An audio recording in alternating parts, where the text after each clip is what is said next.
Hi everyone, welcome to another Instagram live conversation hosted by Springtide Research Institute. My name is Marta Abawaji.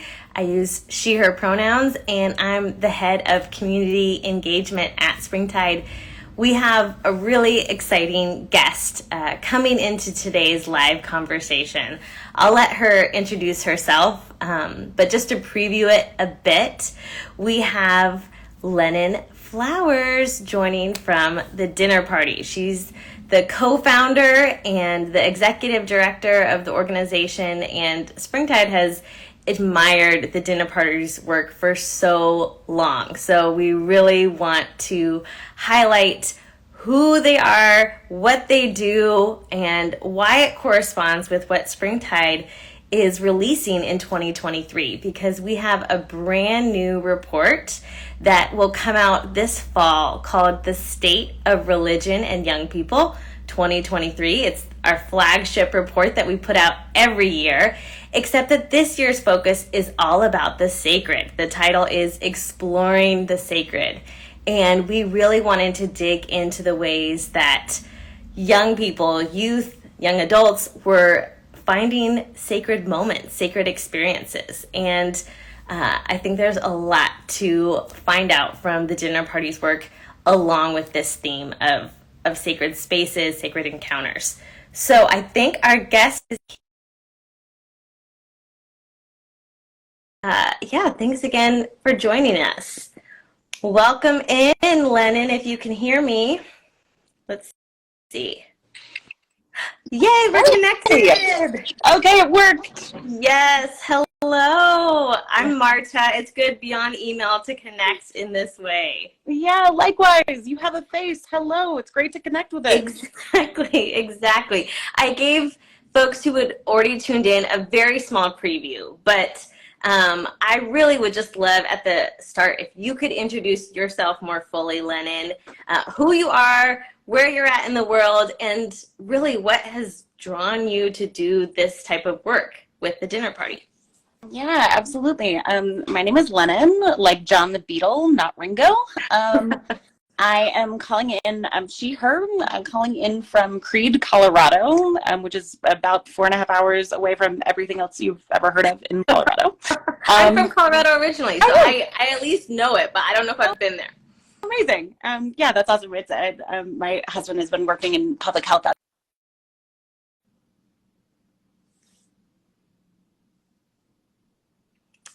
We might have froze for just a little bit. I'm still connected. I don't know if it's my signal or another signal. You know, the internet is going to internet sometimes, but let's see if we need to reconnect or just have, Wi-Fi catch up. Thank you, everyone, for your patience while we navigate this. Okay, we're going to reconnect here.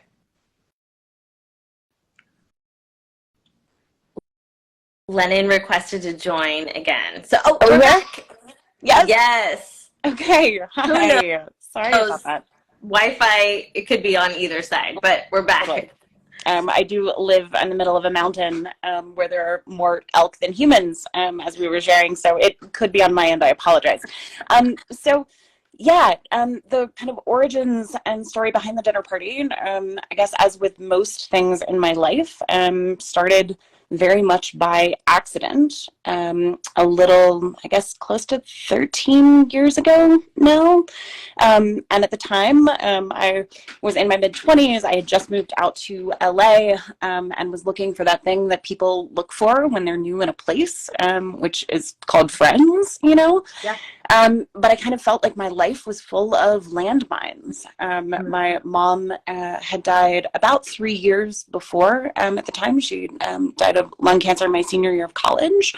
And I had done my darndest to kind of push through, power through, be, resilient AF, but kind of realized that as a result of that, I didn't have a lot of vocabulary, for describing my mom's death and her life, which I couldn't talk about her life without naming her absence, and all of the ways in which my life, even as it had kind of resumed its new normal, continued to be so profoundly affected by both who she was and her absence, and I'd come from a complicated family before, and it got a lot more complicated after, and that meant that, the notion of what home is was something that, at the age of 25, I was going to be responsible for creating in my group house, rental. Just whether it was dating, whether it was career and purpose, and what was animating for me and what was repellent was different from a lot of other people that I knew at 25. And it was only when I met a new friend and colleague who was also new to the city, and several months into our working together, she shared that her father had also passed away about 6 months before.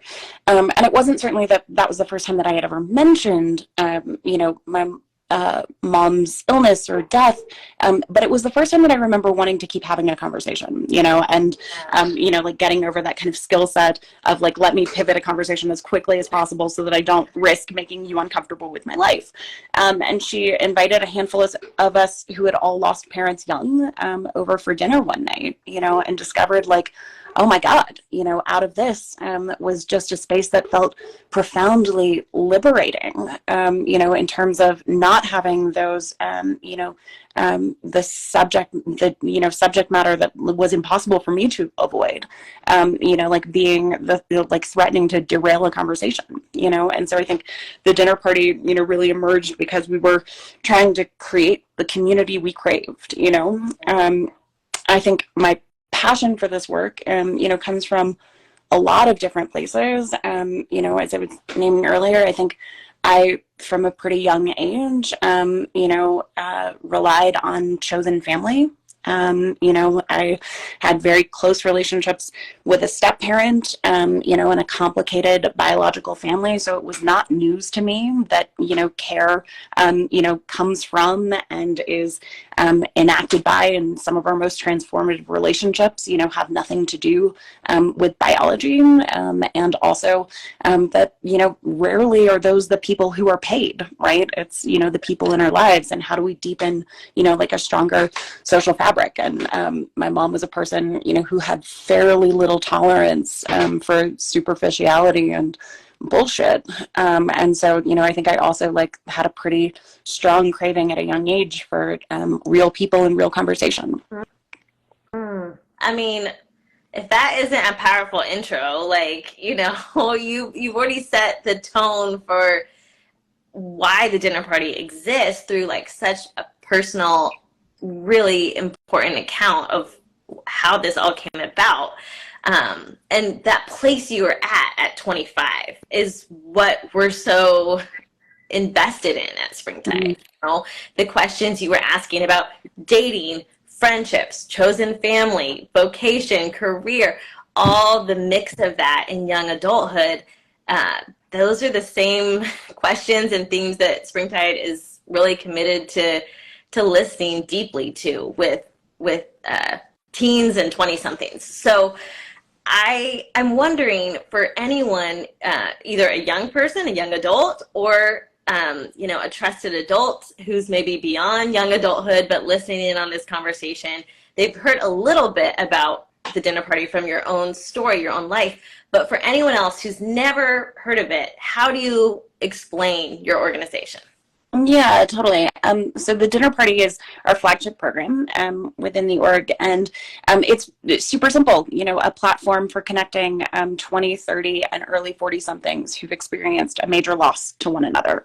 Sometimes that's in small groups, sometimes that's one-to-one, but our goal is always, how do we build lasting relationships? And, one of the key ingredients for that is time.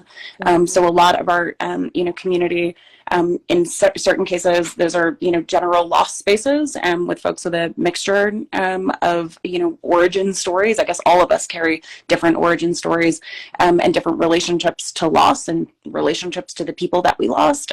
Very often, we end up connecting folks around more narrow affinities, and people who have lived through a shared experience or share other common identities, with the goal of, to quote a colleague of mine, Sundari, how do we, connect with people who feel like home? And the work of the dinner party is situated within a larger kind of umbrella organization that's just obsessed with the question of belonging, and how to create healthy belonging, and the ways in which the absence of that, ends up fomenting all of the other problem sets that we care about in this life. And so, what does it mean, to quote our Surgeon General, that we can be each other's medicine, and thank you for being such an incredible advocate of, the necessity of creating stronger fabrics of care and tending to all of the things that get in the way, and recognizing that, our fundamental interest is not necessarily in professionalizing anything, it's in humanizing everything, beginning with the subjects that we're so good at otherwise avoiding. Humanizing everything. I feel like I just want to underscore that alone. But yeah, the idea of belonging is certainly missing in our social fabric. We see that with all of the acceleration of loneliness and social isolation. So I love the angle that you are taking on it, that you're using, like you said, a very old ritual, an old practice in terms of breaking bread or having different connections, whether they're one-on-one or in small groups, but that there's such a focus on this impact of loss and losing a loved one, and how to navigate that, and find fellow companions who want to navigate that alongside you. I think so many of the themes and language you're already offering are so resonant with Springtide, but why we really wanted to have this conversation right now with you is because of our new report. I mentioned it very briefly at the top of the conversation, but we have our flagship report. We do it every year, called The State of Religion in Young People 2023. But this year's report is all about the sacred. It's called Exploring the Sacred. And I feel like that is what you do. That is what the dinner party does in terms of creating sacred spaces for these candid conversations, for these spaces of belonging. And the way we've defined sacred, just so that definition is, in our conversation throughout today, is an experience of awe, wonder, deep truth, and a gratitude and or interconnectedness. Awe, wonder, deep truth, gratitude, or interconnectedness. Sometimes it's more than one, obviously. But with that definition, just keep everyone listening, or both of us, keep it in the back of your mind. But I'm wondering, because what you do in creating sacred spaces outside of traditional institutions, outside of formal religious entities, if there's anything you can point to that inspired this work, that it's another organization, it's another model, it's another thinker. You've already brought some in today, but really what led you, besides or in addition to your personal experience, to innovate, to imagine these new spaces for connection? Yeah, totally. It's a great question, and I think we are also kind of interested in the sacredness and the mundane, and the everyday. I think one big source of inspiration in this work was actually, you got to be a real grief nerd to know the facts, but it was work in children's bereavement, actually, and that was a space, where for decades, the norm was, let's keep this hidden from view because kids can't handle it, and actually that comes at a profound cost, and I think we are recognizing societally that in fact talking helps and hiding hurts, But what was even more interesting to me about that approach was that what you saw was a proliferation of spaces where grieving kids could be kids. So you had summer camps, right? And chances to play and also name out loud experiences that they couldn't otherwise say in elementary or middle or high school. Right. So what we wanted was spaces where 20, 30, and early 40-somethings could be 20, 30, and early 40-somethings, you know, and using this act of a dinner table, you know, which is the oldest social technology in all of the books, you know, and something that wherever you come from, you know, there's a deep familiarity and comfort in, you know, and it invites a different kind of conversation. So that was one of the points of Genesis. You know, there was I've had the good fortune of meeting some of my heroes in this life. And one of them is a woman named Sarah Heminger, who runs an organization called Thread out of Baltimore. I live in Baltimore. I know Thread. Yeah. They're amazing. They are amazing. So for those who are less familiar, Thread is an organization that comes alongside young people coming out of their freshman year with, and some of my information's dated, but we were obsessed with each other in like 2010, but who have an average GPA of like 0.8. Right? These are kids growing up in extreme and compounded and concentrated poverty, you know, and who, by all of the statistics and measures, are on a path where by 30 they might be dead or in jail. And what Thread does is to accompany them with kind of this radical reconfiguration of supplemental family, right? And a community of volunteers whose job is to not go away. And these are people that, you know, babysit a younger sibling in the afternoon or the evening so that you can study for that science test the next day, you know, who give rides to school, you know, and buy lunch, you know, and all of these different pieces of what it is to express care. And what's amazing to me about that model, and was deeply inspiring in the formation of the dinner party, was that rather than focusing on how do we get up test scores, you know, or how do we teach literacy, and it is not to dismiss those efforts, but their fundamental model was how do we love on each other. And what you end up having is kids with, you know, for a while they had 100% high school, you know, and just what it proved was the incredible power of doing this thing that is actually a currency that is available to all of us, regardless of income or background or place, which is the expression of care and love. And it turns out to be life-saving. And so we wanted to similarly figure out what does it look like to radically reconfigure care. Oh, I love that. I love that children's bereavement was a serious source of inspiration, and of course props to Thread and the way that they do mentoring and accompanying. I love it. So, okay, we already have that definition of sacred in the conversation. I'm sure you have tons of stories and examples, but could you give one or two right now of just where you've heard from dinner party participants that their experience in this sense of community and connection has been transformative and even a sacred experience? Yeah, you know, like it was interesting. A spoiler alert, I got these questions ahead of time, so I was thinking about them. And it was interesting. The very first story that came to mind, I think, was actually during the pandemic. And it was a story of two buddies. So these were folks that we connected one-to-one, a man and a woman, very different experiences in certain ways in their, you know, course of their lifetimes, shared experiences of loss. And again, we're in a moment of endemic isolation. Some elements of that have not disappeared post-pandemic, but it was very acute at the time, as we might recall. And the two of them, I believe, lived in New York and had both previously lived in Chicago. You know, they had like different points of kismet and intersection in their lives.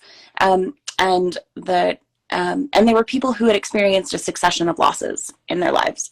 And on the one person's, the birthday of his grandmother. They shared a lot, the two buddies shared a love of one particular bakery. And on his grandmother's birthday, or what would have been her birthday, she sent him a cake from that bakery. And they FaceTimed because we weren't connecting in person, as he blew out the candles, and they celebrated her life together. Wow. And I think about the simplicity of that act and care. And so often conversations about the dead end with the fact that they died, and not a chance to really explore the total multitudinous, lives that we lived before. And so there's something super sacred about that, and I think so often, the kind of patterns, perhaps, if such a thing exists, is, the moments in which, like, you say out loud something that you've never said before, and you discover that you didn't break, and the other person who was listening to it didn't break either. And you discover that this thing that you have only ever carried as an albatross, and, believing that you were alien and that there's something wrong with you, for feeling the things you feel or doing the things you do, that actually that's a shared story. I think it's those moments that are profoundly sacred for folks. Oh, that's beautiful. And I think because there was already that acute pain in the pandemic, that uncertainty, people were cut off from their chosen family, from their friends and communities. So how precious to mark that with a stranger who became so instrumental in their life. And the fact that you all do that pairing, that matchmaking for those one-on-one connections is so significant when it looks to be that you don't have anyone, or you don't have your normal people. I think the community building you are doing is so profound. The ways that you are invested in meaning making is very evident in even if you just look at the website, you can see how integral that is to the way that you all take on this work with a lot of intentionality. And we highlighted you all in a book in the pandemic times, actually, that we wrote in 2020. So the same very acute separation and feeling cut off, feeling isolated that was happening. We wanted to know, what are the values that mark these younger generations, Gen Zers, millennials, often the same young people who are participating in your programs. So this is the book, Meaning Making, 8 Values That Drive America's Newest Generations. And one of the values in there is accountable. And that's where we highlighted the dinner party. The way we defined accountable or accountability was clear expectations, shared purpose, and forums for feedback. And we really pointed out how your work shows that virtual spaces, like that one-on-one connection in the pandemic, as well as physical tables, they still need guidelines. They still need some ground rules, some structure to communicate that sense of shared purpose, or the clear expectations that you all must provide, because these are tender moments and experiences that are being shared. So how does that work? How does giving structure, how does that impact your participants? Do you have anything to say about that accountability value in light of that definition? Yeah, it's so interesting, because I oftentimes think of our model as actually being one that's fairly, by design, loosely structured, right? And a lot of our training goes into how do you actually set a space for organic conversation, and that we're not like providing an agenda topic tonight, but instead, what are the things that are on your mind? What's been coming up for you lately? Where are you right now? But I also think that, in order for conversation to be organic and user-driven, it actually has to exist within a container, and I think that the container creation is really, really important. And I think that happens in a couple of different ways, beginning with identity formation, of our website. I'm glad that it's working as you went to it. That I think we were intentional about the language of a dinner party, and even especially in the pandemic era on, most conversations happen virtually, for folks. The dinner party has never been the thing that mattered. Oftentimes it's not the thing that's present, but what was designed to kind of signal, is that ours is a space for holding all of it. Right. The beauty and the pain, the like worst ugliness that a human story can hold, alongside the capacity, to exercise a sense of humor, right? And that like joy and sadness are not actually mutually exclusive. So I think that was one piece of it. It was putting the word no bullshit into a manifesto, that kind of piece of, like, let's put a flag in the ground of who we are, and what we stand for from a value standpoint. I also think certainly ground rules matter, and, ours are fairly familiar, for anybody who's ever been in a group space anywhere, like stick with I statements, right? We're like so good at kind of either going straight to unwanted advice giving, and if somebody wants advice, they'll ask for it. And most of the time what we're looking for is witness, right? And the ability to be seen and to see in one another. And so often, like I'm constantly guilty of the, avoidance strategy that is intellectualizing something rather than actually just like allowing my body to feel it, And so for all of the conversations that end up like devolving into, I read this and that, and have you seen X, Y, and Z, instead of this is what's happening in my life right now and how I'm like holding it, right?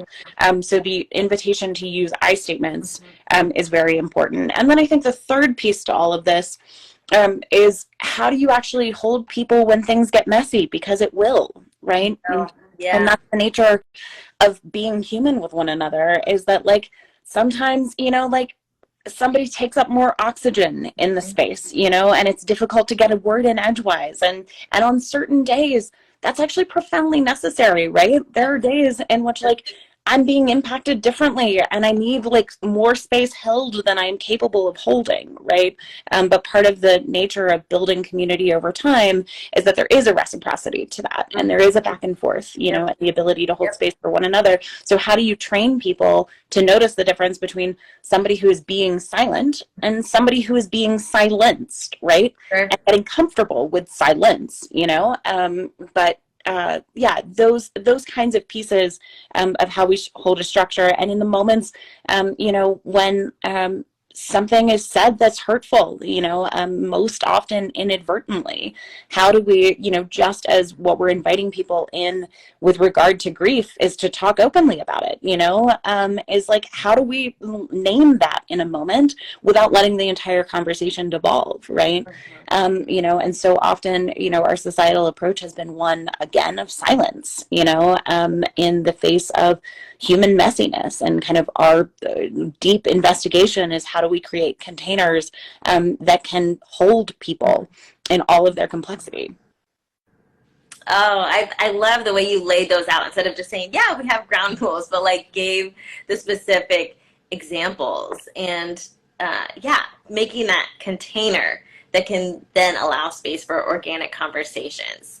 Another container that folks often utilize in life transitions is rituals. And you all have this amazing free resource that we want to lift up in this conversation, because it really aligns with what we explored in our 2023 report for exploring the sacred. It's so easy to find, so I'm going to say the URL even so folks can write it down, thedinnerparty.org/rituals, and you will find this beautiful free guide that you have curated with 12 different spiritual leaders from many different traditions to offer, an ancient ritual or tradition that has been used across time to help folks navigate or create just a sense of groundedness when so much feels tumultuous. Can you say more about this resource and how it all came together? I know we're going long because this is a rich conversation. So I also want to make sure you're okay for time to keep the conversation going. Totally. Okay. Yeah. It's not daycare pickup time yet. So that project came out.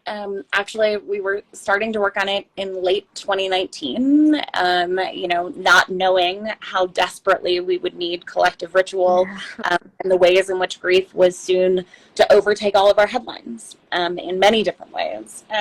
It just started raining behind me, by the way. Can you still hear me okay? I can still hear you, okay, yeah. So this project was an undertaking with a group called the Lippmann Camphor Foundation for Living Torah. And, on the one hand, it's a Jewish foundation with a grief organization serving millennials. Like, what do these two groups have to do with one another? And what we were both really interested in was, how do you free religious wisdom from religious institutions? And I think, to so much of Springtide's research and work in the world are recognizing that, like, young people are moving away from institutions, and the goal is not necessarily to get them back, right? It is what then are different kind of entry points. And we recognized that people have been dying for a long time. In fact, as long as there have been people.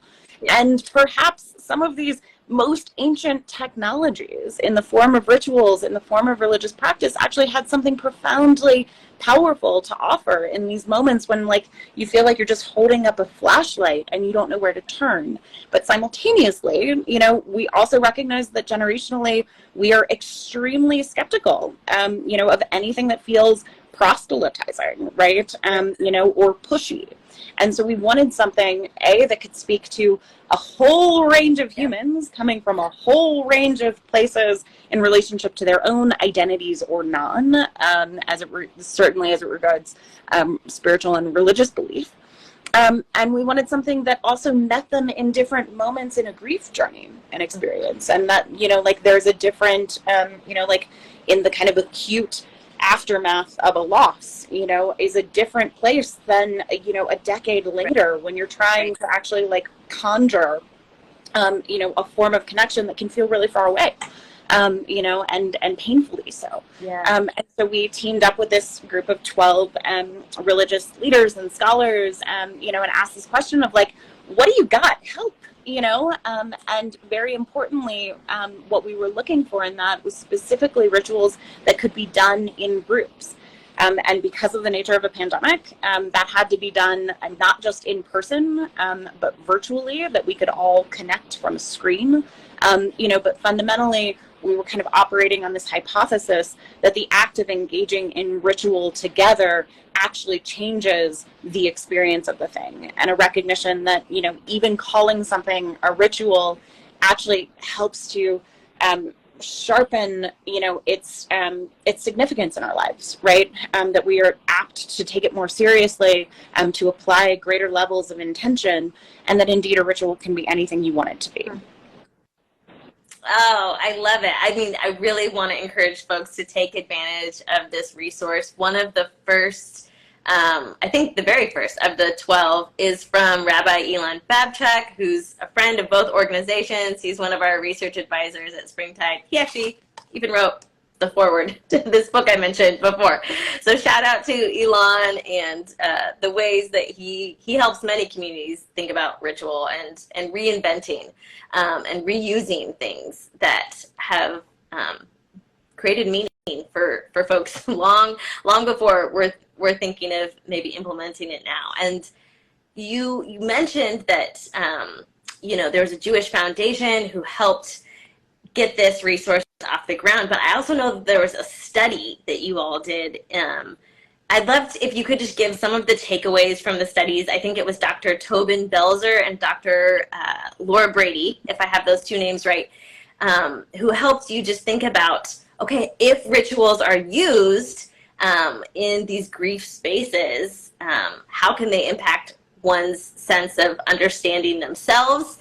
And I want you to answer, any research findings in light of what we found. I think it really connects. So I just want to quickly say that as we were researching what sort of sacred moments and encounters young people were having, we found 3 main dimensions in all of our qualitative interviews, and that they were sacred moments were extraordinary, personal, and relational. Extraordinary mean that they're set apart from ordinary lives. Personal, that they're sort of tailor-made for the person having that sacred experience, or they're communicating some deep truth that is personal. But then relational is so much of what you all do, that they're marked by profound feelings and experiences of interconnectedness. So that extraordinary, personal, relational, I'm wondering if some of the findings correspond with those themes. Yeah, absolutely. So just off the top of my head, I think that there were like 9 different outcomes. So we paired, as you named, so we paired this collection with 11 dinner party tables, and asked them to try it on, and see what happened with us. And so each one selected 3 rituals. And what we found through this study was that there were a number of different impacts, and some were on, overall sense of well-being, not surprising. But some of the interesting ones were an impact on a sense of emotional agency, and I think in part that was like based on the fact that it gave somebody something to do. And one of the things that grief and loss can so often take away from us is any feeling of control, any feeling of agency and voice. And so the ability to like be agents in one's own healing journey, and to take steps itself, it just changes our own self-identity. But I think specifically what was more interesting to me, and especially as it relates to that third pillar for you all of interpersonal, right?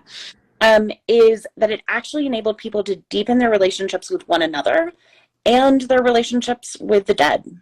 And so with one another, I think so often, and again, any person who's ever been asked the question, how are you? And you're like, I have no idea how to possibly answer that, and so what we end up shorthanding is like, fine, right. And next, Right. That gave people an entry point into reflecting on their own experiences of loss that they might not have been able to access otherwise. And that act of conversation and exploration together then thickened their relationships with one another.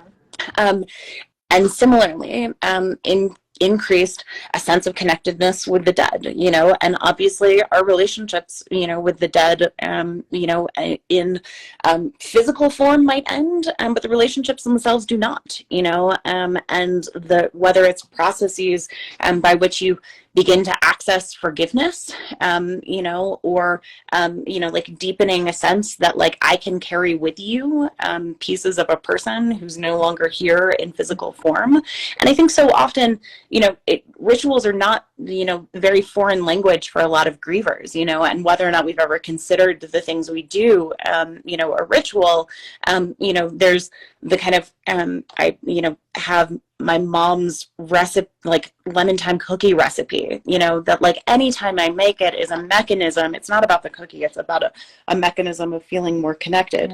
But so often, I think where our culture has kind of landed is that, we think of ritual as like, go light your candles and, burn your incense and establish your dim lighting, and I'm a fan of all of those things, don't get me wrong, but like, they're all stories and things that we do alone. And I love, like what your research points to is that if you want to, like the most potency in these experiences, there's something really profound when we get to do them together. Yeah.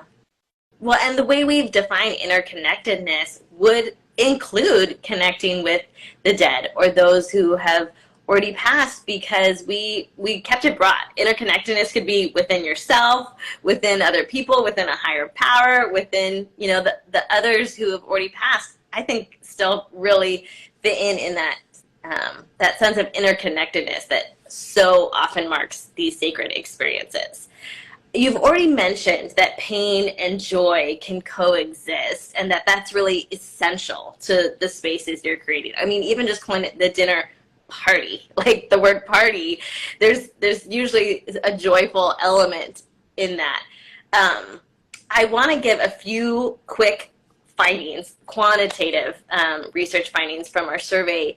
It's nationally representative, so this is really taking in all 13 to 25-year-olds in the U.S. and what they said about was really the conditions or the environments so often that sacred moments happen. They said it's often in certain emotional states that it could be in hopefulness or in suffering, which certainly goes along with grief, in the midst of life milestones like graduation or death of a loved one. Again, that speaks to your work. Inside relationships that they have with those closest to them, 73% of young people said that they've had a sacred moment in times of suffering.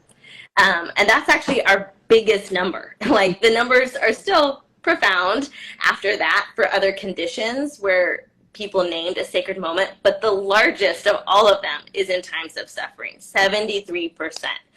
I think that's so profound. I just think that really speaks to what you all do and the necessity of it, to have people to share these experiences of suffering with. And in that sharing, it's so often characterized as sacred. It might not always be in the exact moment that the suffering is happening, but it's often in the looking back where people are able to name it as such. So yeah, is there anything else, just as we wrap up, that you want to say to that quick data finding I shared, or just the experience you hear from participants, or pain and joy coinciding? I'd love any last thoughts you have. Yeah, absolutely. I looked up a quote when I saw that statistic.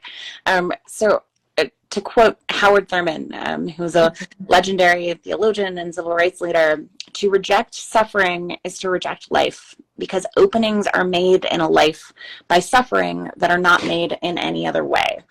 And I wanted to pull that up and bring that into this conversation, because I think that that's a big piece of why we exist, is that it is true that healing, despite, the fact that all of our bookshelves are littered in words of self-help, right?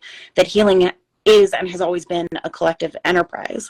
But it's also a profoundly missed opportunity, to refuse to go there with one another, because actually it becomes one of our most profound openings, for all of the things that we've been talking about throughout this conversation, in terms of really reshaping our relationship to meaning, to purpose, and to one another, and that some of our greatest sacredness, can happen in the company of people with whom we don't have to hide the things in our lives that are not okay, and I think that that's one of the pieces of, I believe firmly in the coexistence of joy and sadness together, and I believe you have to create an invitation that people want to show up to, and that's a big part of our work. But neither can we skip over the suffering to get to the party pieces, right? And to get to the good moments. And that's what we do with one another every day. And I think it's, a real act of violence in different ways. And certainly, one that's completely counterproductive, to the end goal, which I think is, most people want to feel more connected to one another, and don't know how. And so, yeah, I think that, and I think that, one of the things that gives me a lot of hope of this generation, is that we are in an era of truth telling. And we are in an era in which people are not afraid of the words "me too" and what it is to model vulnerability, to express the things that, in generations past have been labeled inexpressible or impolite, to talk about. Yeah. And through that, I actually think that we can, develop much thicker kind of shared fabric with people who are not only there to be present on our worst days, but can celebrate our best, because they know the stakes and they know the meaning of, those moments in our lives as much as we know the meaning of the suffering we carry individually and collectively. Yeah. Oh man, thank you for that Howard Thurman quote. That is just a beautiful capstone to this conversation. Quickly, if you could let folks know how to follow, where to find your work, just give those social media, web handles, whatever.